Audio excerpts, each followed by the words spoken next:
Ja, willkommen zurück auf meinem YouTube-Kanal. Ich hoffe, mit dem Wind ist es jetzt nicht so schlimm. Ich möchte euch heute den Praxisteil der Navigation mit einmal mit dem Karoo 2 bzw. mit dem Wahoo Element Bowl V2 und dem Garmin Edge 840 zeigen. Ich zeige euch einfach mal, was hier sind die Unterschiede bei der Navigation, was könnt ihr da machen, wie sehen die Karten aus, aber auch wie sind die Akkuverbräuche und die GPS-Daten. Im ersten Teil zeige ich euch erstmal die Grundeinstellung der Geräte. Im zweiten Teil machen wir mal einen kleinen Praxistest, fahren hier so eine kleine Tour.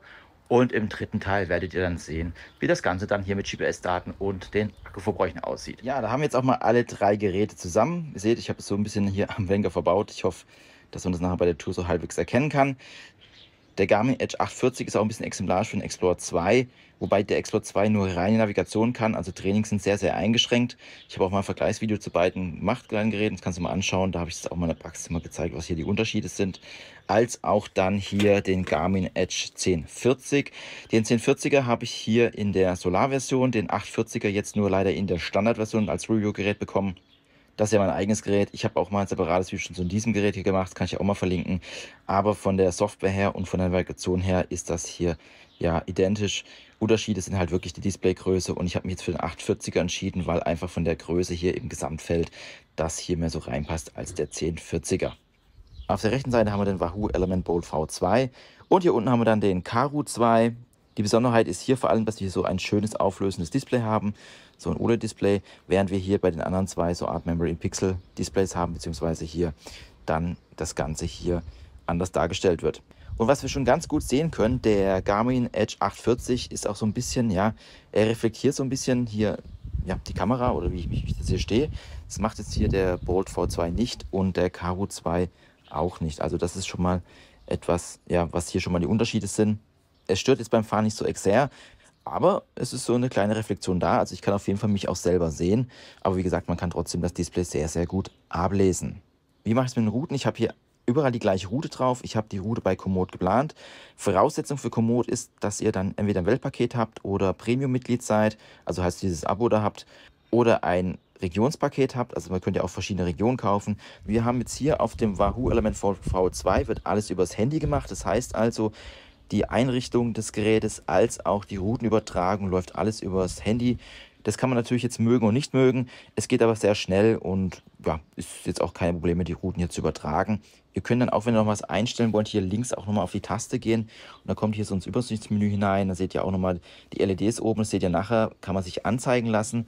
Hier kann man dann wirklich unterscheiden, ob man jetzt aber hier das aushaben möchte, die Geschwindigkeit als LED-Anzeige oder die Leistung. Das ist dann oben hier, so wie gesagt, da kommt dann so ein Balken, der euch dann einfach die Zone anzeigt. Ich lasse jetzt einfach mal das auf Herzfrequenz stehen. Dann habt ihr noch die Möglichkeit, hier auch Sensoren zu verbinden, zum Beispiel Geschwindigkeitssensor, Puls, als auch Trittfrequenz. Ich habe zum Beispiel jetzt hier die Garmin Rallye-Pedale verbunden und als Pulsgurt den HM Pro Gurt. Geht aber auch der von Wahoo oder der von Polar, also das ist dann wirklich egal, welchen ihr da nehmt.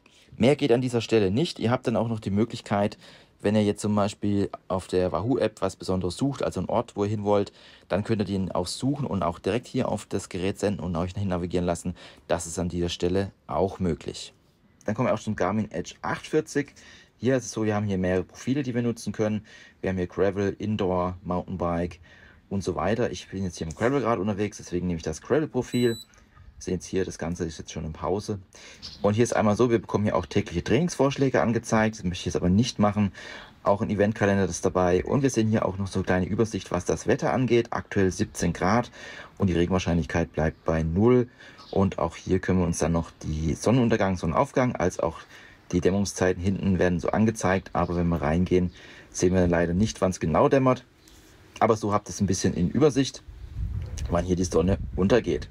Dann gehen wir auch hier schon in die Navigation hinein. Hier haben wir jetzt auch die Möglichkeit, die Strecken zu nehmen, die wir jetzt haben, als auch Mountainbike-Navigation zu machen. Das heißt also, ihr bekommt hier ein Trail-Netzwerk angezeigt, was bei euch in der Nähe ist und könnt euch direkt hin navigieren lassen. Das ist auf jeden Fall hier möglich. Also wenn wir jetzt auswählen, dann bekommen wir die hier schon mal angezeigt. Oder wenn ihr jetzt sagt, okay, ich möchte jetzt hier was Bestimmtes haben, dann könnt ihr auf Suchen gehen. Hier gibt es dann auch nochmal Point of Interest aufgeteilt, also auch Fahrradreparaturläden, alles was hier in der Nähe ist, da können wir mal kurz reingehen zum Beispiel. Dann bekommt ihr dann alle angezeigt, was hier die Fahrradläden in der Nähe sind. Und das ist so halbwegs aktuell. Der Profanung hat bei uns jetzt aufgehört, ist jetzt aber ein anderer drin. Also da kommen auch immer wieder Updates, dass das hier soweit passt. Darüber hinaus könnt ihr dann auch sagen, ich möchte, wenn ich in die Strecke reingehe, einmal natürlich die Strecke auswählen, die ich gemacht habe. Also mit Komoot wird auch immer direkt synchronisiert, wenn die Konten miteinander verbunden sind, ist alles kein Problem. Das geht ganz schnell. Ist übrigens beim Wahoo auch so, also das ist immer alles sehr schnell verbunden.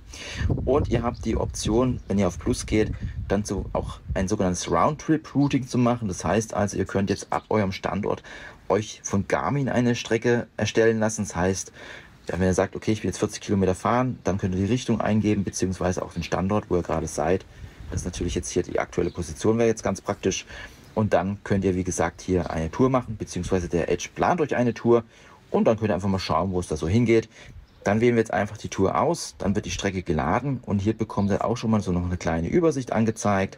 Wir fahren heute 20,93 Kilometer, sehen hier die Höhenmeter, 560 geht es hoch, 560 runter. Dann sehen wir hier nochmal eine Geschwindigkeitshochrechnung und auch die Streckenanforderungen könnt ihr euch nochmal genau anschauen, was dann hier der Trainingseffekt sein wird, beziehungsweise dann könnt ihr auch nochmal Climb Pro die Anstiege anschauen. Ja, zu guter Letzt kommen wir dann zum Karoo 2 mit dem schönen Display. Wir sehen hier wirklich total toll animiert und ihr habt dann auch die Möglichkeiten, hier verschiedene Trainings durchzuführen. Einmal mit Power plus Herzfrequenz oder nur Herzfrequenz, Indoor-Training. Also hier ist auch alles möglich. Ja, dann gehen wir mal in God Hills. Das ist dann hier quasi die Tour, die wir jetzt machen wollen, beziehungsweise dann hier die Routendistanz oder ja, die Routenplanung. Wie bekomme ich die Routen auf den Karoo 2? Also ihr könnt auch das Ganze, wie gesagt, mit Komoot verbinden. Verwalten wir die Routen auf dem Hammerhead Dashboard. Das ist ein eigenes Dashboard, wo ihr euch einloggen müsst. Da ist auch die Möglichkeit, die Routen selber über das Dashboard direkt zu planen. Das geht natürlich beim Garmin Edge 840 ebenfalls. Da könnt ihr auch Routen planen. Und wie gesagt, ihr könnt hier die Touren aussuchen bei Wahoo Element Bolt V2. Die Besonderheit ist hier, es ist alles auf Englisch. Das heißt also, ihr müsst dann ein bisschen Englisch können. Oder neu hinzugekommen ist auch Spanisch. Falls ihr Spanisch mächtig seid, könnt ihr das natürlich verwenden. Die Einstellung der Displays bzw. der Anfälle geht alles über das Gerät. Es geht auch ganz gut. Es ist sehr gut zu bedienen. Es reagiert auch sehr schnell. Und auch Trainings etc. kommen dann von Training Peaks. Das ist übrigens bei allen Geräten so. Könnt ihr auch über Training Peaks hier trainieren.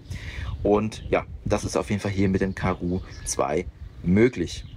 Darüber hinaus habt ihr auch noch die Option, hier von Suunto Heatmaps zu nutzen. Hintergrund ist der, Karoo und Suunto haben in der Kooperation miteinander. Das heißt also, wenn ihr eine Suunto-Uhr habt, dann ist für euch der Karoo 2 doch eine sehr gute Wahl, weil hier dann auch alles synchronisiert wird, also auch Trainingsbelastung etc. wird alles hier miteinander ausgetauscht. Und so habt ihr auf der Suunto-Plattform dann auch das Ganze hier nochmal in der Übersicht und könnt dann mit eurer Uhr zusammen das Ganze hier durchführen. Hier gehen wir einfach jetzt auch auf Route und dann wählen wir das Ganze aus. Dann sehen wir jetzt auch schon gleich hier, dass wir hier die Route haben. Und das ist jetzt hier 6.5. Das war eigentlich letzte Woche geplant. Da haben wir jetzt die Gravel Tour. Da habe ich jetzt auch hier schon Waypoints eingezeichnet. Entschuldigung für meine Ausdrucksweise, also Wegpunkte, die ich hier hinterlegt habe. Mal gucken, ob die auftauchen. Auch hier habe ich Wegpunkte hinterlegt. Und beim Wahoo Element Bolt V2 habe ich es nicht hinbekommen, Wegpunkte zu hinterlegen. Da habe ich nur eine Trink- und Essenserinnerung dabei.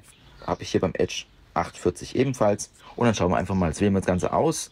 Wir haben auch hier die Möglichkeit, wie bei allen Geräten, zu sagen, okay, ich möchte hier die Tour rückwärts machen. Und dann sehen wir hier auch nochmal die Beschaffenheit der Route. So, dann sagen wir hier einfach auswählen. Und dann ist die Route schon ausgewählt. Wir sehen jetzt hier auch schon die Linie. Und wir bekommen hier schon die erste Anzeige. In 30 Metern geht es rechts ab. Und wir können uns auch schon mal hier im Detail anschauen, wie hier die nächsten Abbiegungen sind. Ja, dann würde ich sagen, bevor wir jetzt starten, der Karoo 2 startet hier mit 97%. Der Edge startet hier mit 98% und der Wahoo Element Bolt V2 mit 92%. Und wir sagen, dann legen wir mal mit der Tour los. Here's to the good days, here's to the sorrows. If this is a mistake, I know about tomorrow. Ja, wir sind jetzt gerade noch in der Stadt und da ist es mal ganz gut, die Kartenqualität zu zeigen, beziehungsweise was die Karten in der Stadt machen. Wir haben beim Garmin Edge 840 sehen wir wirklich auch Straßennamen angezeigt. Wir sind jetzt hier, jetzt müssen wir jetzt links abbiegen, das ist schön mit dem Pfeil angezeigt. Wir sind jetzt gerade hier auf der Kreuzung, deswegen sieht hier jetzt 0 Meter. Und ja, wie gesagt, ihr bekommt hier auch alle Straßennamen angezeigt. Wir können hier mit dem Finger drauf tippen, dann können wir hier auch so ein bisschen in der Karte rumzoomen. Wir sehen hier, die lädt ein kleines bisschen nach, aber der Chip ist doch mittlerweile recht schnell. Wir sehen ja auch Point of Interest, Parkplätze etc. Alles ist dabei. Beim Karoo 2 ist es ähnlich. Wir haben jetzt hier nicht direkt alle Straßennamen zu sehen. Also wir sehen jetzt hier nicht gerade Wallerlamberge, wo wir gerade draufstehen. Auch hier können wir jetzt lange draufdrücken. Da kommen wir in so ein Pin-Menü hinein. Wir sehen hier aber es sind auch trotzdem Straßennamen angezeigt. Also hier die Blütenstraße zum Beispiel. Auch hier habt ihr auf jeden Fall die Möglichkeiten, euch die Straßen nochmal genauer anzuschauen. Hier könntet ihr zum Beispiel auch einen Wegpunkt setzen. Das machen wir nicht. Oder wenn wir kurz jetzt auf die linke Taste drücken, dann kommen wir auch hier in so einen Zoom hinein. Sehen wir hier nochmal so einen kleinen Überblick angezeigt. Um die Karte dann wischen zu können, müsst ihr einfach hier auf diesen Schlüssel gehen, den freigeben. Dann könnt ihr auch hier auf der Karte wischen und euch das nochmal genauer anschauen. Und auch hier dann nochmal reinzoomen und bekommt hier so eine kleine Übersicht angezeigt, wie das hier auf der Karte aussieht. Und wenn wir wieder auf den Pfeil da unten drücken, dann seid ihr auch wieder da, wo ihr gerade steht. Ja, beim Element Bolt V2 ist es nicht so. Wir haben jetzt hier keine Möglichkeit, einen Straßennamen anzuschauen. Also es ist nicht so, dass ihr sagen könnt, okay, ich möchte jetzt sehen, wo wir jetzt gerade sind. Ihr könnt euch nochmal hier ein paar Infos holen über die Route. Auch hier nochmal die Abbiegehinweise, wie wir gerade eben schon mal in Karoo gesehen haben. Als auch dann nochmal hier schwenken, zoomen, das geht natürlich hier auch, da können wir auch nochmal reingehen und dann könnt ihr euch das Ganze hier auch nochmal genauer angucken und seht hier nochmal den Routenverlauf angezeigt, aber wie gesagt, so detaillierte Straßennamen sehen wir nicht, nur wenn jetzt hier das Ganze, ne, wenn ihr dann mit dem Pin drüber geht, dann bekommt ihr es angezeigt, das geht natürlich, wir können auch hier nochmal rüber gehen, also hier sind dann die Wege schon da, aber sie sind halt nicht schriftlich jetzt hier direkt auf der Karte hier zu sehen.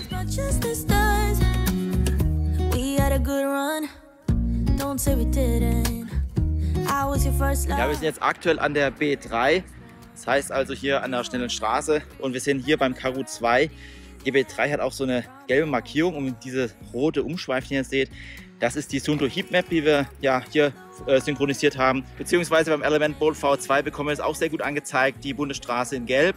Wisst ihr auch dann hier, dass das hier jetzt eine Hauptverkehrsstraße ist. Im Edge 840 ist es hier aktuell etwas dunkel dargestellt und wir sind auch hier schön im Kreisverkehr.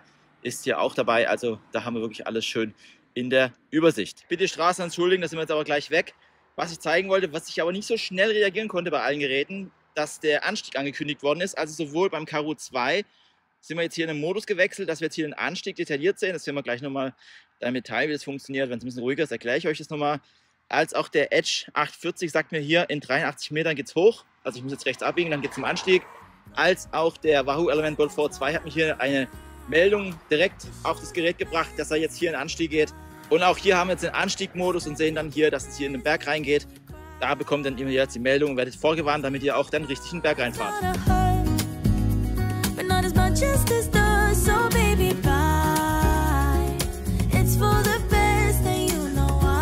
Ja, Thema Ablesbarkeit der Sonne. Ich habe den Karoo 2 jetzt auf 100% Helligkeit gestellt. Wir sehen hier die beiden Displays oben, reflektieren die Sonne. Es ist gerade ein bisschen weggegangen, es war gerade ein bisschen mehr. Und ja, man kann alles gut ablesen, also auch hier beim Karoo 2. Natürlich 100% Helligkeit ist hier akkusaugend. Muss einfach mal gucken, was am Schluss rauskommt. Und oben die Memory in Pixel Displays, beziehungsweise hier die reflektierenden Displays sind halt einfach Vorteil gegenüber dem. Aber ich muss sagen, beim Karoo 2 ist wirklich das Display sehr, sehr gut ablesbar. Also das Farbdisplay, was wir hier verbaut haben, ist wirklich klasse. Da kann man wirklich nichts sagen und meckern. Ja, wir sehen jetzt hier beim Element Bolt V2 ist jetzt hier die Wasserwarnung gekommen. Das heißt also, alle 20 Minuten habe ich es eingestellt, dass sich die hier meldet und sagt hier einmal trinken, dann kann man es wieder ausblenden. Man muss es aber nicht verwenden. Dann hier beim Edge kommt es automatisch.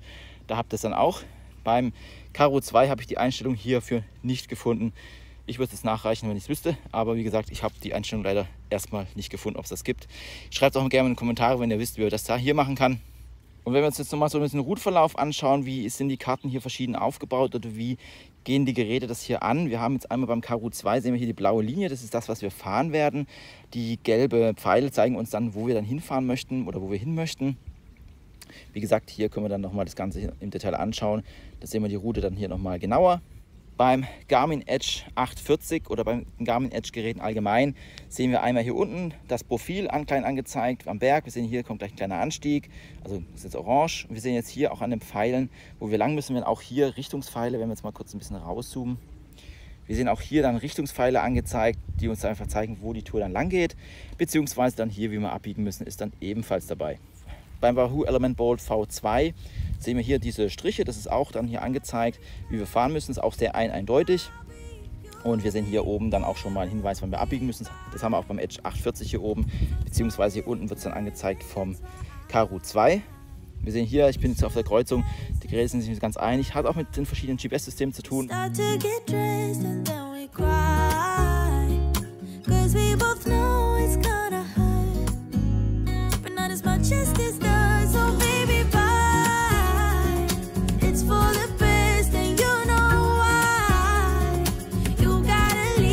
Frage ist natürlich immer, wie verhält sich das Ganze, wenn man in einem Datenfeld ist mit den Abbiegehinweisen.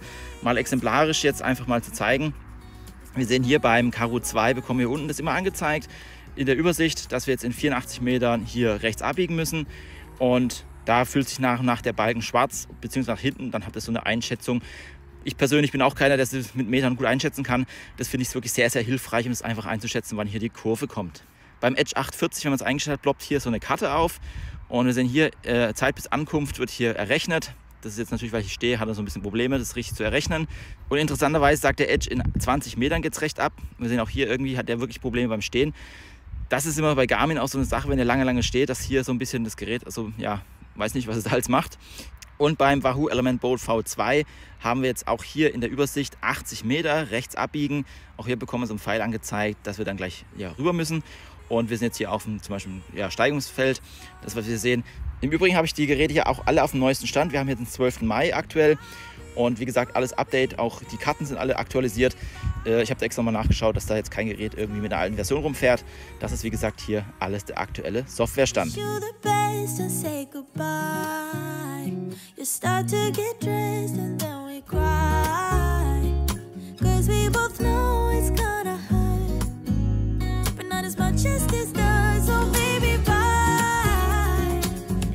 Ja, um mal die verschiedenen Steigungsvarianten anzuschauen, wie das dann hier aussieht. Wir haben jetzt hier unten beim Karo 2 Übersicht der Steigung, 10,4% aktuell, ist fast ein bisschen mehr sogar. Und das ist der Durchschnitt, was wir hier unten sehen.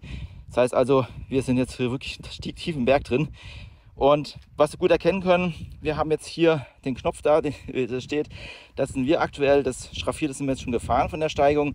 Und der Rest da hinten dran, also das, was wir noch sehen, kommt noch alles auf uns zu. To the top habe ich mir eingestellt.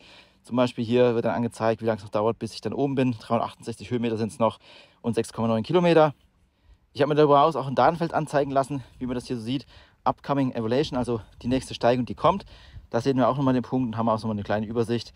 Beziehungsweise wir können uns das dann auch hier nochmal in der Restzeit angucken. Restroute sehen hier remaining noch 403 Höhenmeter, sagt mir hier der Karo 2. Beim Edge sieht es auch so aus. Wir haben jetzt hier, wir sind gerade, der Knopf ist da, wo wir sind. Also hier Steigung 1 von 2 immer noch. Und wir sind jetzt gerade tief in der Steigung drin. Wir sind hier momentan Neigung 0%. Ich fahre jetzt gleich mal ein Stück, beziehungsweise schieb's, weil es einfach zu steil ist. Und dann können wir auch sehen, dass hier die Neigung nochmal angezeigt wird. Das gleiche ist beim Wahoo 2. Auch hier sehen wir unten dann schön eine Übersicht der Steigung. Ich hoffe, der Wind ist nicht so schlimm, hat gerade richtig aufgefrischt. Und wir sehen auch hier, die Steigung wird auch nochmal angezeigt und 0 Watt wird momentan getreten, weil ich stehe. Genau, jetzt schiebe ich mal ein Stück, dann können wir das auch mal kurz sehen, wie das Ganze dann hier mit der Steigung bzw. mit der Prozentzahl aussieht. Ja, warum schieben? Ganz einfach, ich habe jetzt hier richtig, übelste Steigung. Das ist mir jetzt gerade echt ein bisschen zu heftig. Wir sehen hier beim Karo 2 werden 17,1% angezeigt, ist auch ein bisschen mehr. Beim Edge 14%, schwankt so ein bisschen und hinten auch beim Wahoo. Der findet sich jetzt auch gerade mit 7, 8 und der geht auch gerade hoch. Und beim Wahoo wird es auch sehr schön dann nochmal farblich angezeigt, dass wir hier im roten Bereich sind. Und wir haben so kleine Unterschiede hier drin, was die Neigung angeht.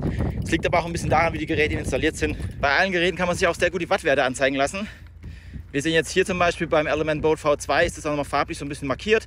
Ich drehe jetzt hier ganz langsam, kommt langsam in den grünen Bereich. Da habe ich es auf 3 Sekunden zum Beispiel eingestellt. Oder beim Edge 840 bekommen wir das auch nochmal hier schön in der Übersicht angezeigt mit der Trittfrequenz als Grafik, wenn ihr das möchtet. Und auch hier sind wir jetzt gerade bei 160, 122. Und beim Karo 2 bekommt es ebenfalls auch angezeigt. Ich habe unten zum Beispiel jetzt hier die Time in der Powerzone mir anzeigen lassen oder auch wie viel Watt ich drehe. Das geht hier mit den Garmin Rallye Vitalen auch ohne Probleme. So haben wir eigentlich auch schöne Übersicht, was unsere Leistung hier am Berg und im Tal angeht. Ja, wir haben jetzt hier eine Kreuzung, so eine Kreuz einfach tatsächlich, also geht in allen Richtungen wohin. Und keiner der Geräte hat mir jetzt einen Hinweis gegeben, dass ich abbiegen muss. Also das heißt, da ist dann die Devise, wie in der Fahrschule, geradeaus fahren, dann kommt ihr ans Ziel. Und das ist auch hier so. Hier kann man mal ganz gut die Heatmap von Suunto sehen, die hier so ein bisschen rotlich hinterlegt ist. Und wir sehen jetzt auch hier dann in den Karten jeweils, wenn wir zum Edge zum Beispiel hochgehen, geradeaus fahren, wird hier sehr gut angezeigt. Und so geht es jetzt geradeaus. Wie gesagt, keine Abbiegenweise, wenn es geradeaus geht. Ja, und nochmal das Thema Wattmessung aufzugreifen. Beim Garmin Edge 840 habt ihr auch die Möglichkeit für die Tour hier einen sogenannten Power Guide hinzuhinterlegen. Das heißt also, wenn ihr zu einem gewissen Zeitpunkt ankommen wollt oder euch Splits einteilen wollt, dann könnt ihr es hier bei dem Garmin Edge 840 machen und dann bekommt ihr auch immer eingezeigt und so könnt ihr auch euer Ziel erreichen, falls ihr da hier im Wettkampf unterwegs seid und hier entsprechend die Daten braucht. Man kann bei Wahoo auch Ziele einrichten, aber es ist nicht so mit, ich passe es denn jeder Steigung an etc. Das ist jetzt hier nicht so. Das ist beim Edge 840 etwas detaillierter aufgelöst. Hier was zum interessanten Punkt. Wir haben hier eine Kreuzung. Ich weiß nicht, ob es das sehen kann. Es geht hier links ab, es geht hier rechts ab. Man fährt so eine Kurve. Das sieht man auf den Geräten auch ganz gut, dass wir hier links, rechts abbiegen müssen. Was aber interessant ist, der Element Bolt V2 ist der einzige, der mir den Abbiegehinweis gibt, dass ich jetzt hier rechts abbiegen muss. In 33 Metern sehen wir es hier. Sowohl der Karoo 2 als auch der Edge von Garmin, obwohl es die gleichen Strecken sind, also ich habe alles mit Komoot gemacht und habe das hier übertragen, bekommen wir hier keinen Abbiegehinweis angezeigt, sondern einfach in 500 Metern geht es dann rechts ab, beziehungsweise, so eine Spitzkehre müssen wir dann fahren. Aber Spitzkehren werden hier beide gleich angezeigt. Auch wenn man beim Karoo hochwischt, sieht man jetzt, es kommt erst in 500 Meter die Abbiegung, beziehungsweise dann nochmal später hier auch der Point of Interest, den ich eingetragen habe. Aber dann schauen wir einfach mal, wie es auf dem Element Bolt V2 funktioniert. Also wir haben jetzt noch 33 Meter bis zur Abbiegung. Ich habe etwa kurz vorher einen Hinweis bekommen, dass wir jetzt abbiegen wollen. Wir sehen auch hier jetzt gleich gehen die Meter runter. Wir nähern uns jetzt hier der Kreuzung. Und das Schöne ist, die LEDs oben zeigen euch das dann auch an, wenn es dann zur Abbiegung kommt, ob ihr dann rechts oder links abbiegen müsst. Das bekomme ich einen Hinweis in 3 Metern. Und dann sehen wir jetzt auch hier die LEDs, Entschuldigung, da war gerade ein Loch. Die LEDs zeigen jetzt nach rechts, dass wir jetzt hier rechts abbiegen müssen. Und hier geht es jetzt dann hoch. Wird hier wirklich sehr schön eingefangen und aufgezeichnet und dann nochmal angezeigt. Natürlich auch die Frage, wie funktioniert die Abbiegung generell. Also wenn wir jetzt auf der Karte sind, ganz regulär, wir sehen jetzt hier 200 Meter etwa bis zur Abbiegung, sagt jetzt hier der Edge. Wir bekommen ein Signal angezeigt, dass in 150 Metern rechts abgeht. Und die Meter weichen hier so miteinander ein bisschen ab. Der eine sagt 150, der andere 158, der Bolt 158 ebenfalls. Und beim Karoo 2 ploppt da bei 150 Meter dann die Anzeige auf, dass wir jetzt hier gleich scharf links müssen. Und sie sind auch alle einig, dass wir jetzt abbiegen wollen. Wir sehen hier beim Bolt V2 wird jetzt schon die LED angezeigt, dass wir links abbiegen müssen. Finde ich wirklich klasse gemacht. Also wenn ihr es zentral am Lenker habt, wirklich sehr gut. So, jetzt haben wir beim Edge gerade eben die 70 Meter Warnung bekommen. So, wir nähern uns jetzt der Kurve bzw. der Linksabbiegung. Hier vorne geht es auch wirklich jetzt scharf links. So, und hier 30 Meter. Und dann geht es hier auch schon links rein. Also es ist so, die Genauigkeit vom Wahoo Element Bolt V2 ist ein bisschen schwierig, sag ich mal. Sie weicht so 10 Meter ab. Also man weiß, dass man da abbiegen muss, man verfährt sich dann nicht, kein Problem. Das klingt jetzt gerade vielleicht ein bisschen negativer, als es ist. Ich will einfach nur zeigen, weil es gibt halt einfach kleine Unterschiede. Die hängen auch ein bisschen mit GPS-System zusammen. Wie gesagt, Multiband beim Edge 840 und ist wirklich exakt, also wirklich auf den Punkt, bekommt ihr hier die Meldung angezeigt. Aber auch der Karoo 2 macht das hier wirklich top. Da ist auch wirklich kein Problem. Und wie gesagt, der Element Bolt V2 ebenfalls bin ich noch nie falsch abgebogen. Before the clock runs out, sun is shining, but the rain is welcome too. Friends are nearby, don't need another view. Time is not on my mind. Das habe ich jetzt gerade ein bisschen verpasst zu zeigen. Also hier kommt auf jeden Fall eine Meldung, dass wenn ihr beim Karoo 2 eine Point of Interest erreicht, dass ihr da seid. Und wir sehen auch hier ist eine angelegt, das ist eine erste Hilfe, habe ich gemacht. Das könnt ihr individuell machen. Ihr könnt Getränke hinterlegen, ihr könnt Übernachtung hinterlegen. Also es ist wirklich frei überlassen. Das macht ihr über das Dashboard. Ist das hier möglich und es ist wirklich auch ganz easy, das zu tun. Und wenn wir jetzt daran vorbeigefahren sind, oder ihr könnt auch sagen, ich möchte es hier generell auf der Karte einfügen, dann bekommt es hier generell angezeigt. Könnt ihr drauf gehen, könnt schauen, was es erstmal ist, was es war. Erste Hilfe.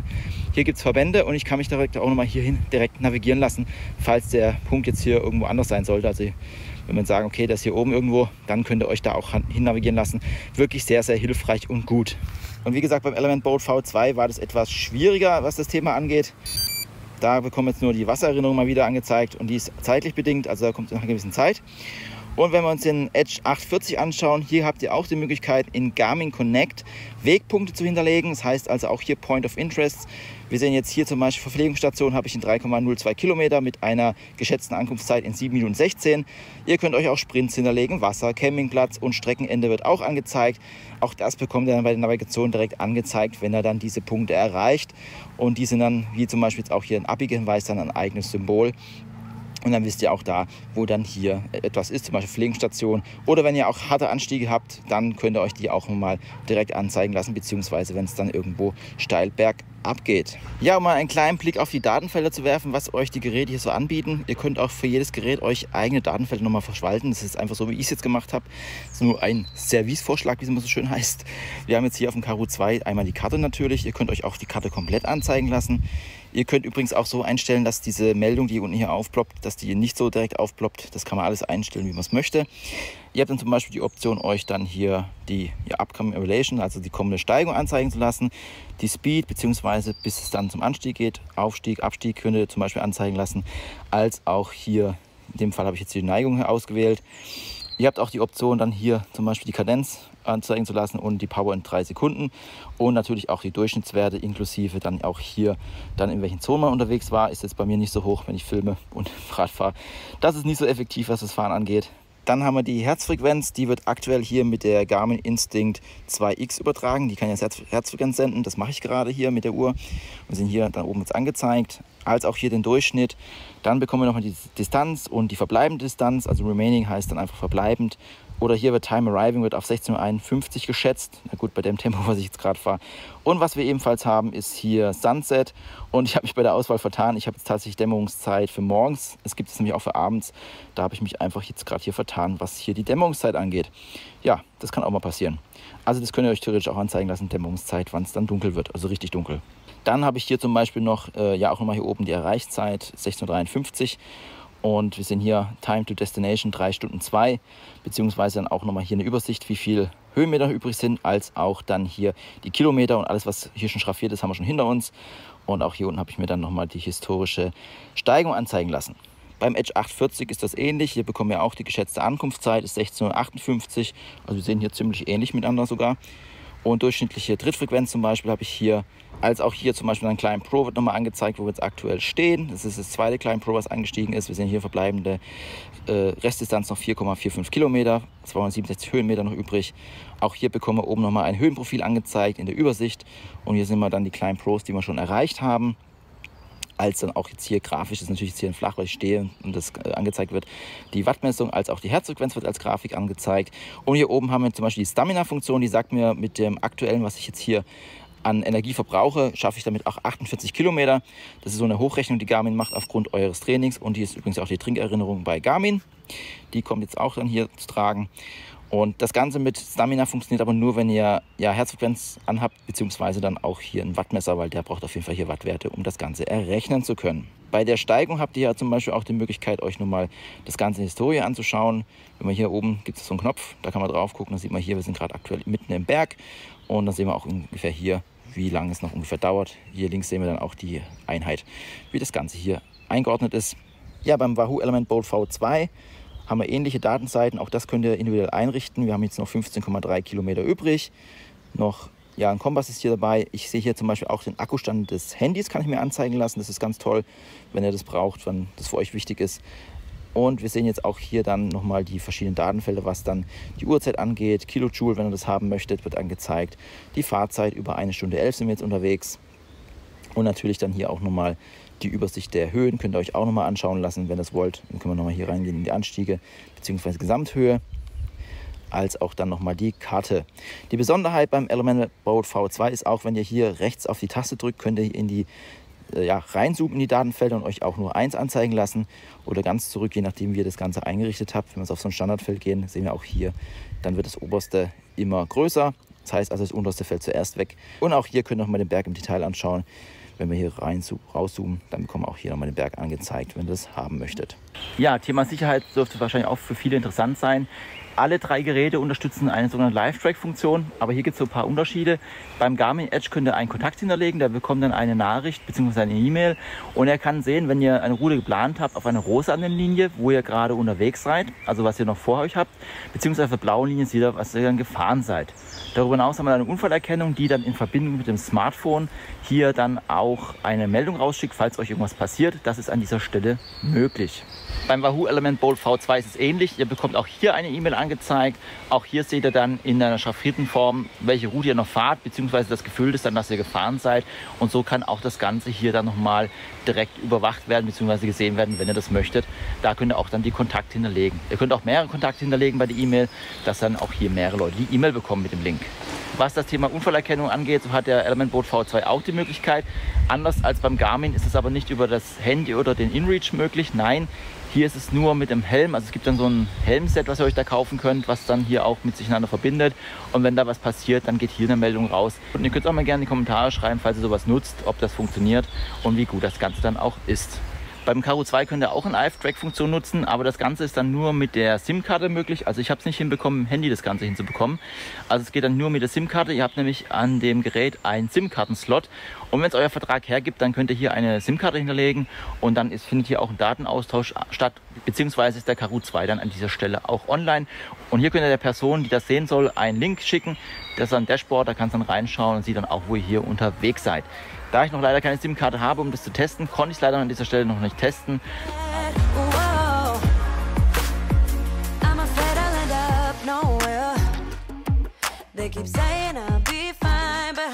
Ja, was ich an dieser Stelle auch so ein bisschen vergessen habe, ich habe das einfach mal gemacht, ist die Bedienbarkeit tatsächlich.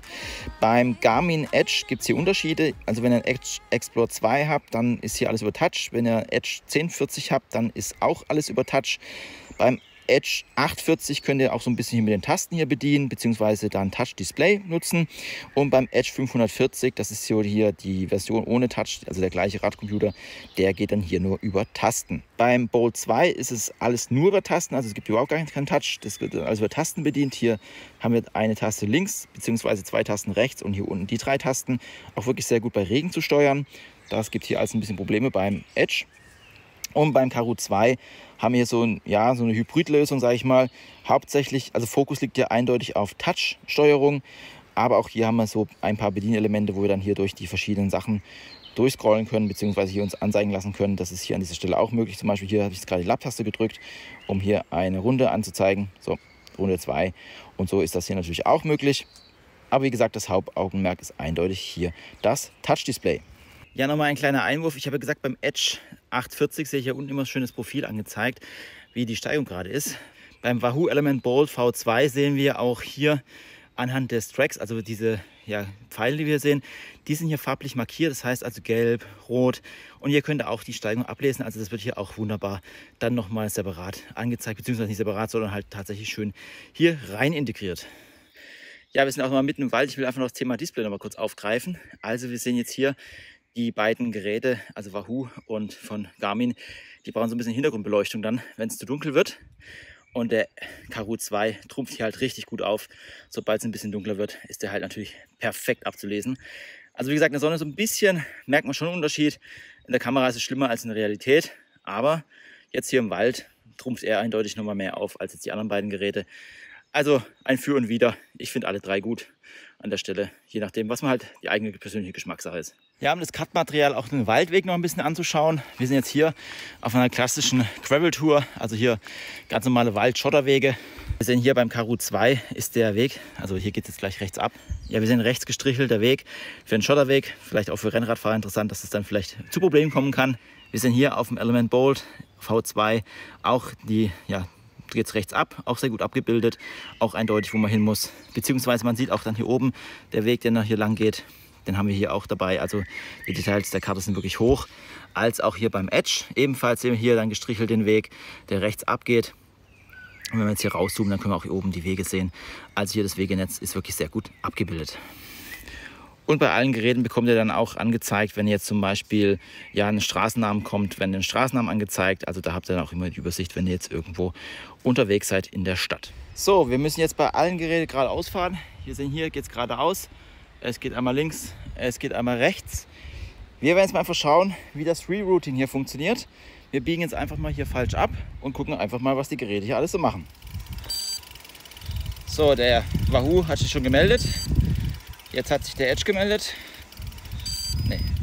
Jetzt hat sich der Karoo gemeldet. Und jetzt der Edge. Wir sehen hier, der Edge versucht jetzt hier die Route umzuleiten. Macht es auch gerade schon, der berechnet. Man kann es aber auch abbrechen. Der Karoo zeigt es uns auch an. Der Edge hat jetzt schon die Route berechnet und haben jetzt hier eine Alternativroute direkt bekommen. Beim Wahoo Element Bolt V2 haben wir jetzt noch kein Rerouting. Es gibt auch ein Rerouting, also er macht es auch, vielleicht sind wir nicht zu weit genug weg. Aber wir sehen oben hier, waren gerade die LEDs noch rot. Und beim Karoo 2 bekommen wir auch hier das Ganze angezeigt. Und wir bekommen hier auch schon direkt eine alternative Route angezeigt, die genauso aussieht wie die vom Edge oben. Also exakt gleich, nur der Bolt möchte noch, dass wir jetzt gleich zurückkehren. Um das Ganze mal von der Distanz einzuschätzen, wir sehen jetzt hier, da hinten ist ein Schild, ich weiß nicht, ob ihr es so erkennen könnt. Das war jetzt ungefähr die Distanz, dann waren alle Geräte da und ihr habt ja von der Reihenfolge gesehen, wann welches reagiert hat.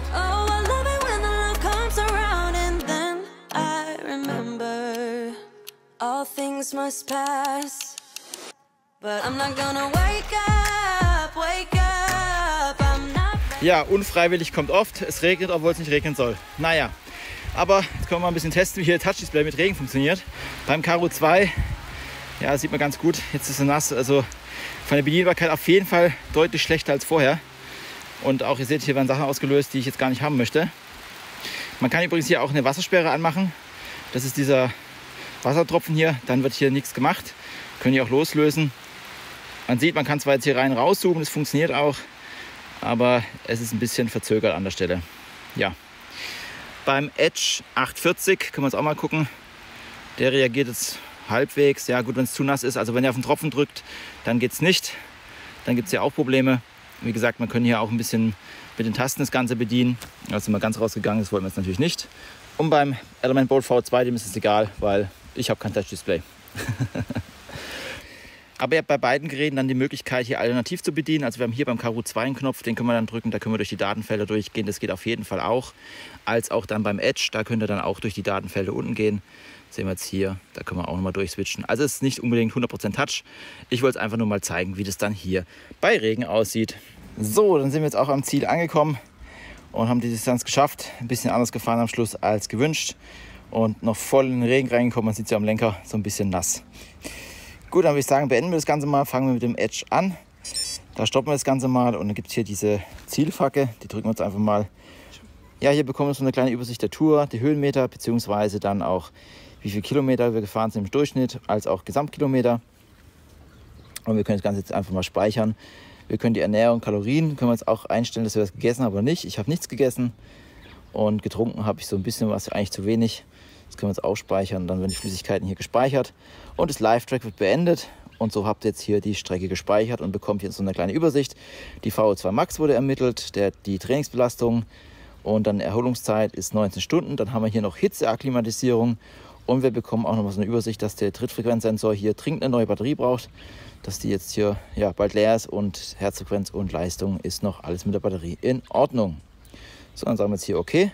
Das Ganze wird dann hier auch mit Training Peaks und Strava synchronisiert, sofern verbunden ist, als natürlich dann auch mit Garmin Connect.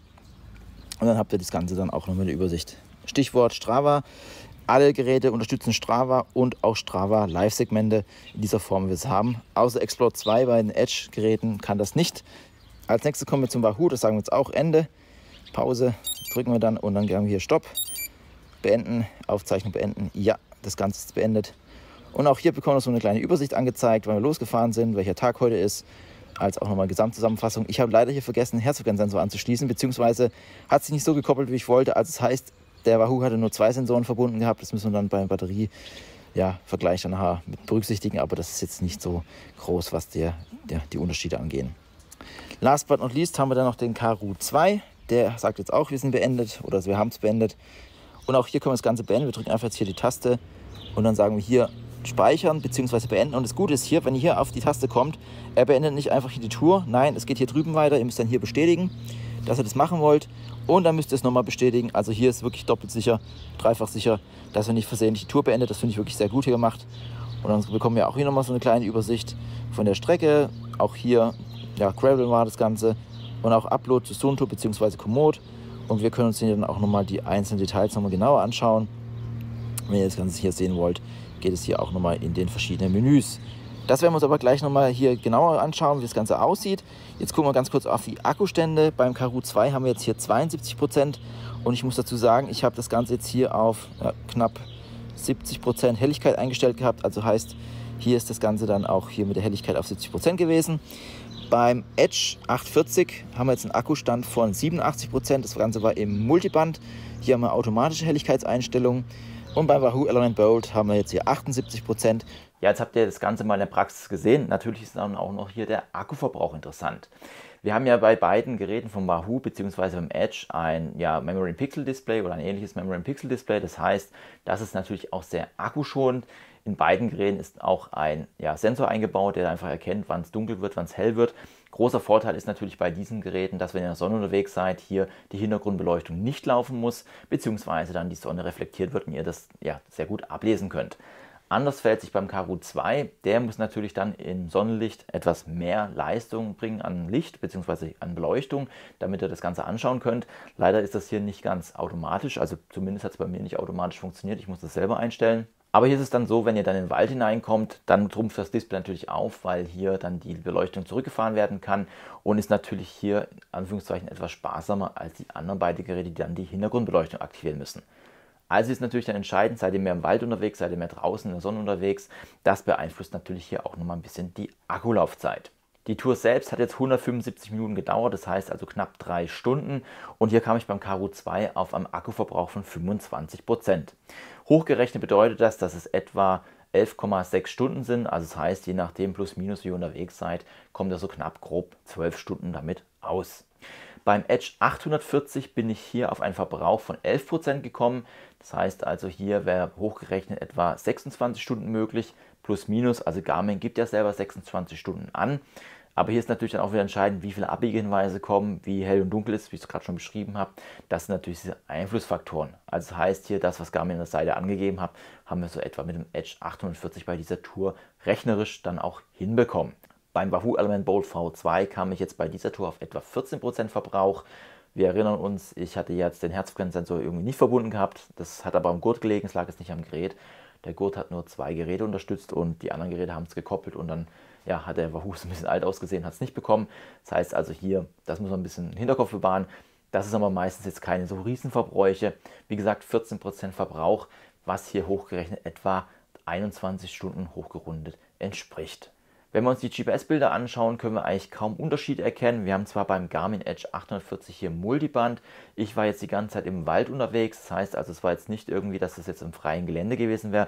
Und nichtsdestotrotz haben trotzdem Element Bold V2 als auch der Karoo 2 hier wirklich sehr, sehr gute GPS-Werte. Also man kann hier kaum Abweichung zum Edge 840 erkennen. Interessanter wird das Ganze dann schon bei der Streckenmessung. So komme ich beim Karoo 2 auf eine Streckenlänge von 22,24 Kilometer, während ich beim Edge 840 22,81 Kilometer habe und beim Wahoo Element Bold V2 auf 21,57 Kilometer komme. Hier muss ich aber auch sagen, ich bleibe ja viel stehen beim Film. Oft haben dann die Geräte ein bisschen Probleme, wenn man lange steht und ich habe jetzt nicht automatisch pausieren drin, dass es dann hier mal zu Messfehlern kommen kann. Aber wir sehen, es ist trotzdem ein kleiner Unterschied vorhanden. Interessant ist dann auch nochmal die Höhenmessung. Wir haben ja bei allen 3 Geräten hier einen barometrischen Höhenmesser verbaut und es kann aber auch hier manchmal zu Höhen- oder zu Messfehlern kommen. Und beim Garmin Edge 840, zumindest habe ich es nur bei ihm gefunden, ist die einzige Möglichkeit auch dieses zu kalibrieren. Das heißt also, ihr könnt einen Höhenmesser kalibrieren, einmal über GPS. Das kann ich beim Karoo 2 oder habe es zumindest nicht gefunden. Schreibt es gerne in die Kommentare, wenn ihr wisst, wo das ist. Ich habe es in der Einstellung nicht gefunden. Und beim Wahoo Element Bold V2 geht das ebenfalls nicht, hier den den barometrischen Höhenmesser zu kalibrieren. Und so kam ich beim Karoo 2 auf 520 Höhenmeter, die ich gemessen habe bei der Fahrt, während ich beim Edge 840 auf 498 Meter gekommen bin und beim Wahoo Element Bold V2 auf 500 Höhenmeter. Das heißt also, sowohl der Wahoo als auch der Edge messen hier nahezu eigentlich die gleichen Werte, also auf die 2 Meter. Das sind noch Messfehler, die mal passieren können, während der Karoo 2 dann doch mit 20 Meter Abstand hier ein bisschen heraussticht. Das Ganze hört sich jetzt hier und da für manche Sachen vielleicht negativ an. Ich habe aber mit allen Geräten bis jetzt Spaß gehabt und auch beim Karoo 2 hatte ich auch schon Touren, wo dann hier nicht der große Abstand Höhenmesser war. Wie gesagt, das kann auch mal witterungsbedingt hier Einflüsse haben, was dann hier die Messung auch leicht verändert bzw. hier zu Problemen führt beim barometrischen Höhenmesser. Ja, aber welches Gerät ist für dich nun am besten geeignet? Beim Wahoo Element Bold V2 ist natürlich die Bedienung hier ganz einfach. Man kann zwar alles nur über das Handy einrichten, aber es ist sehr intuitiv gemacht. Die App ist wirklich gut gemacht. Das Ganze mit Komoot zu verbinden ist etwas tricky. Da habe ich das Ganze auch mal erklärt in dem Video zum Wahoo Element Bold V2. Das verlinke ich dir oben mal. Nichtsdestotrotz, wenn ihr das Ganze gemacht habt, ist es schnell eingerichtet, ihr könnt es direkt ans Rad schnallen und hier losfahren. Und auch die Steuerung am Gerät ist wirklich sehr einfach gemacht und auch die Routenführung ist wirklich sehr simpel und auch wirklich einfach dargestellt, dass ihr auf jeden Fall hier keine Probleme habt, was die Routenführung angeht. Daher ist auf jeden Fall eine Empfehlung für die Leute, die jetzt nicht viel einstellen wollen, hier direkt loslegen wollen und trotzdem auch damit trainieren wollen. Dazu muss ich aber sagen, das Ganze funktioniert hauptsächlich dann mit Training Peaks. Da könnt ihr das ziemlich wenig selber einstellen. Es gibt zwar vorgefertigte Trainings hier für den Wahoo Element Boat V2, aber wenn ihr jetzt rein navigationsmäßig unterwegs seid und da ein paar Daten noch mitsammeln wollt, ist auf jeden Fall das Gerät hier eine sehr gute Wahl. Der Karoo 2 selbst sticht hier natürlich mit einem hervorragenden Display hervor. Er hat hier wirklich mal was Neues gemacht, was das Display-Design angeht, beziehungsweise auch die Darstellung. Es ist wirklich alles knochenscharf zu sehen, beziehungsweise die Farben sind hier wirklich ganz toll. Die Navigation ist sehr gut umgesetzt. Ihr bekommt unten dann immer so einen Balken angezeigt, wann die nächste Abbiegung kommt und könnt das dann einfach sehr gut einschätzen. Das Rerouting funktioniert auch hier sehr gut, ohne Probleme und bekommt dann hier gleich direkt eine neue Strecke angezeigt. Das Einzige ist, wenn ihr jetzt das Gerät hochfahrt, das dauert etwas länger. Und ich habe es zumindest nicht hinbekommen, das Live-Track hier übers Handy laufen zu lassen. Das heißt also, das Gerät ist ja SIM-kartenfähig. Ihr müsst euch dann hier eine SIM-Karte besorgen, könnt hier noch weitere Funktionen dann nutzen, das heißt auch Komoot etc. und könnt hier die Daten ohne das Handy mitzunehmen, hier über die SIM-Karte dann steuern bzw. dann uploaden oder downloaden. Und ihr habt beim Karoo 2 auch die Möglichkeit, dadurch, dass es Android-basiert ist, hier auch noch weitere Software herunterzuladen bzw. diese hier auf den Karoo zu bringen. Das ist soweit interessant, dass zum Beispiel hier Shimano Di2-Schaltungen nicht mehr unterstützt werden. Die wurden ja mit einem Update entfernt. Das wurde ja in der Vergangenheit unterstützt. Das Ganze im Hintergrund ist der, dass SRAM hier das gekauft hat und wohl wahrscheinlich hier seine eigene Schaltung hervorbringen möchte oder seine eigene elektronische Schaltung. Dadurch aber, dass ihr hier auch Software installieren könnt, habt ihr aber auch die Möglichkeit, hier trotzdem das Ganze mit Di2 Shimano zu steuern bzw. diese draufzubringen. Es gibt einen sehr guten Blog-Eintrag von DC Rainmaker, ich verlinke dir unten mal, da erklärt er ganz gut auf Englisch und das natürlich das Gerät auch auf Englisch ist es wahrscheinlich okay, dass der Text auch auf Englisch ist, dass hier, wie ihr das Ganze implementieren könnt, dass ihr auch eure Shimano-Schaltung oder elektrische Schaltung nutzen könnt. Stichwort Englisch, das Ganze ist dann halt nur in Englisch unterstützt, beziehungsweise dann auch in Spanisch neuerdings. Also da müsst ihr auf jeden Fall ein bisschen Englisch mächtig sein, um das Ganze hier nutzen zu können. Als letztes haben wir natürlich den Garmin Edge 840, das neue Gerät von Garmin, das natürlich hier mit Multiband kommt und hier auch mit der Akkulaufzeit hier am besten abschneidet. Und hier habt ihr natürlich auch immer Möglichkeiten, die Shimano-Schaltung als SRAM-Schaltung zu nutzen. Also hier gibt es keine Einschränkung wie jetzt beim Karoo 2. Nachteil ist hier natürlich, ihr könnt hier keine zusätzliche Software installieren wie beim Karoo 2 und ihr habt natürlich hier das Memory in Pixel Display. Nichtsdestotrotz bekommt ihr wirklich ein sehr, sehr gutes Gerät, was euch hier auf jeden Fall auch für Trainings weiterhilft, weil ihr könnt hier tatsächlich auch eigene Trainings über Garmin Connect erstellen, was bei den anderen zwei Geräten hier nur über Training Peaks möglich ist und bei Training Peaks braucht ihr natürlich dann auch hier ein Abo, um das Ganze hier nutzen zu können. Ich habe natürlich alle drei Geräte hier auf dem Kanal schon mal einzeln vorgestellt. Beim Karoo 2 muss ich sagen, das ist schon etwas länger her. Der bekommt regelmäßig Updates, also mehr Updates als die anderen beiden Geräte. Und da kann es sein natürlich, dass es hier und da schon ein paar Abweichungen gibt. Aber da gibt es auf jeden Fall auch ein Video auf dem Kanal, wie auch beim Garmin Edge 840 als Wahoo Element Boat V2. Wie gesagt, ich verlinke euch die alle hier mal, dann könnt ihr euch diese nochmal separat anschauen. Ich würde mich natürlich freuen, dich hier auf dem Kanal wieder begrüßen zu dürfen. Ansonsten bedanke ich mich für deine Zeit. Tschüss, bis zum nächsten Mal.